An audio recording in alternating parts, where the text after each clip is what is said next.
La manière de militer a changé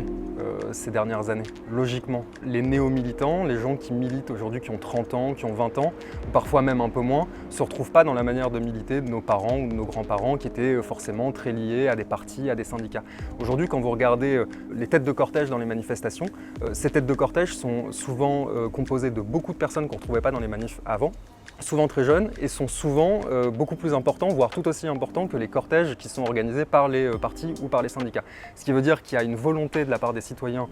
qui est ultra importante de s'engager et de reprendre la rue et de rebattre le pavé pour militer pour des causes qu'ils défendent, mais qu'ils ne veulent plus militer comme ils le faisaient avant ou comme en tout cas nos aïeux avaient l'habitude de le faire. Et du coup, le podcast s'inscrit là-dedans, mais de la même manière que le militantisme sur Instagram par exemple ou sur les réseaux sociaux s'y inscrit aussi. C'est-à-dire qu'aujourd'hui, notre génération notamment se tourne de plus en plus vers des gens qui leur ressemblent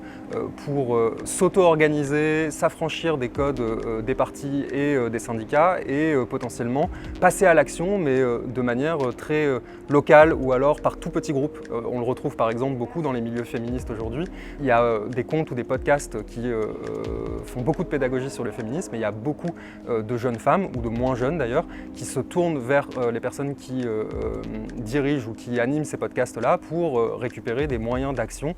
qu'elles peuvent réaliser ultra facilement, qu'elles peuvent organiser ultra facilement dans leur propre ville, dans leur propre commune, dans leur propre campagne même parfois pour celles qui vivent dans les régions et qui font ça par tout petit groupe. Ça peut être organiser un collage féministe dans les rues de Paris, comme ça peut être potentiellement organiser un club de lecture qui va traiter des questions de féminisme. Et en fait ça passe aussi parce que notre manière de militer se transforme et s'imbrique de plus en plus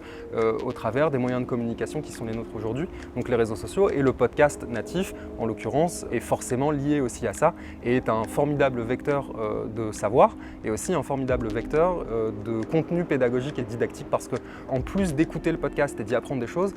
on peut aussi très facilement rencontrer les personnes qui les animent et leur poser des questions directement, les contacter sur les réseaux sociaux et sont souvent des personnes qui font ça de manière bénévole pour beaucoup de podcasts et qui prennent le temps de répondre, qui prennent le temps d'aider les militantes ou les personnes qui veulent se lancer dans le militantisme à s'organiser de manière totalement informelle